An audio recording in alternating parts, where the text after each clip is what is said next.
The education and training of individuals takes place in multiple ways. There is no single path for students to become workers in the U.S. Individuals must figure out their way based on their own preferences, talents, and unique capabilities. Beginning in high school, and sometimes earlier, students are encouraged to begin thinking about their careers. Students can choose to go the direction of higher academic education, technical or vocational training, or find a suitable full-time job after high school without immediately furthering their formal education. There are many options and many programs that can help guide individuals at all stages to find opportunities to develop skills that will enable them to increase their chances of becoming gainfully employed. Local, state, and federal programs are available to offer career guidance, support, and encourage workforce education for individuals. Governments provide these programs because they realize societies are better off when the people that comprise them are developed and better educated. Education and training also can potentially serve public purposes by ensuring the availability of a pool of workers who can contribute to economic growth. The OECD, Organization for Economic Cooperation and Development, is an international organization that works with governments to build policies, set standards, and share best practices to improve economic performance, create jobs, and foster education. The OECD stance on workforce development is that skills are the 21st century's global currency. The agency urges member countries to find ways to improve skill levels and invest continuously in the identification and acquisition of new skills so these countries can effectively organize and compete in the 21st century. According to the U.S. Department of Health and Human Services, 5 government programs that assist with career guidance and workforce education are the Workforce Investment Act, the Perkins Act, Temporary Assistance for Needy Families, Job Corps, and National Registered Apprenticeships. The Workforce Investment Act works with state and local communities. The WIA integrates employment, adult education, and vocational services into a federal workforce development system for adults, dislocated workers, and youth. Some of the core services included with WIA are career counseling, job search and placement assistance, help with child care and transportation, labor market information, training information, which includes access to financial aid. The Carl D. Perkins Vocational and Technical Education Act, known as the Perkins Act, provides state grant funding for vocational and technical education services to both adults and youth. Vocational education is education that prepares people to work as a technician or in various trades or craft positions. The Perkins grants are used for helping students understand vocational opportunities, offering career guidance, making work-related experiences available through internships or job shadowing, assisting with job placement, professional development for teachers, and cooperative education. Cooperative education is when students receive instruction by alternating study in school with a job in any occupational field. Temporary assistance for needy families provides a variety of benefits to families in need, such as funding for child care and transportation, but it also provides employment counseling and job placement and employability training. The goal of the program is to reduce the dependence on welfare and increase the skills of the workforce in communities. Job Corps is administered by the U.S. Department of Labor, and it provides education and support to at-risk youth ages 18 to 24 years old.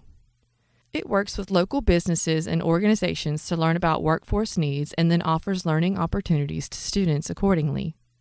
It also offers career counseling on types of local employers and jobs available to students, types of training available, and job placement services. After working with a career advisor, an individual may choose to participate in the National Registered Apprenticeship Program.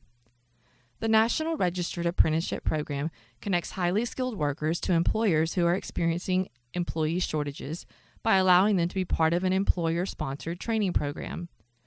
When the program initially started in the 70s, it focused on construction and manufacturing.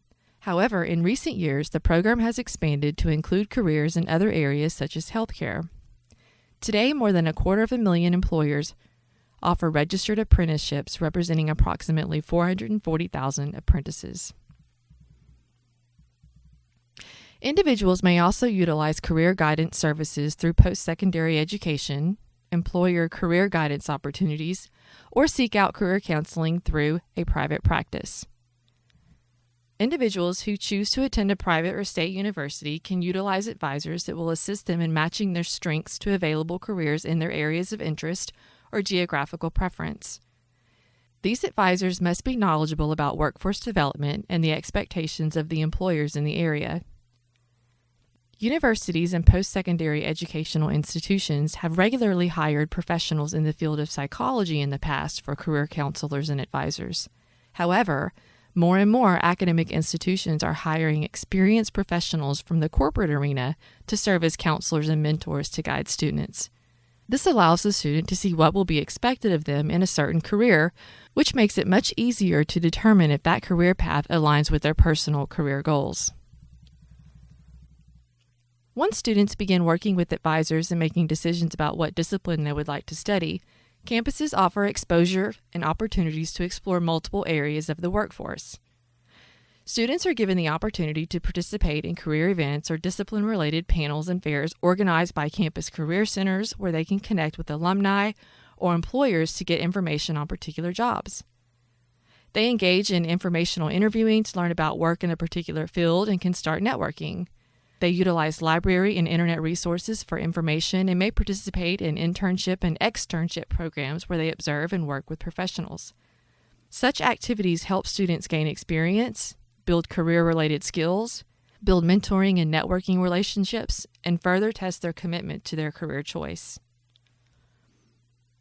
Workers can also choose to select a position with an organization that strongly supports workforce development and employs a talent development staff. These organizations often fund certifications, associations with professional societies, apprenticeships, or even reimbursement for university-level courses and degrees. Today's organizations understand that employees have choices about where they work, and because of this, the modern workforce can change jobs and careers often. One of the most crucial issues facing management is preserving employee commitment to company goals and objectives despite organizational instability. We're experiencing a time of great organizational change led by overseas outsourcing, downsizing, global restructuring, and diminishing career advancement paths. Because of these changes, employees are less likely to rise up the ranks and more likely to just change jobs or area of specialization. With performance being a fundamental cornerstone to financial success, employers will need to implement continuous learning programs and enable employees to acquire new skills to thrive. Today's employers must understand they need to offer opportunities to their own staff to develop and grow internally. Employers must also prepare workers to do the job they are doing today and also the job they will be expected to do in the future as the organization continues to grow. Employing organizations at the startup phase requires a wide range of highly skilled workers, those who will immediately drive production and create a market present. Then, as the organization moves to the establishment phase, there is a corresponding need for consistency of production or service delivery to demonstrate the organization's earned place among its competitors. As the organization reaches the advancement phase of business, the need shifts more towards innovation and distinctive products or services, that which differentiates the organization from its competitors and defines its market niche. As each phase requires unique general characteristics from its workers, so change the role and function of the career practitioner in helping identify and develop the workforce. Another option for career guidance is outside of education or an individual's current employer. One can also seek out career counselors or job recruiters that can assist them in evaluating their current skills and how those might best fit with current job openings. Career counselors or advisors can identify gaps and suggest ways for the individual to become more marketable, either by gaining more skills or education or finding an area where the individual's current skills meet the needs of the job market. Job recruiters in certain markets also work with specific industries and organizations to find workers with unique sets of skills to fill openings. Career guidance opportunities are available to individuals of all working ages. Individuals who qualify for local, state, or federal programs have a variety of options to choose from when looking for advice or support to further their skills in order to strengthen their chances of employment. Individuals utilizing their university advisors for career guidance in their post-secondary education can explore various occupational opportunities and decide where their natural competencies might fit best with today's workforce. And once in the workforce, many organizations offer career guidance and internal advisors as part of a benefit to strengthen the internal workforce and as part of normal learning and development.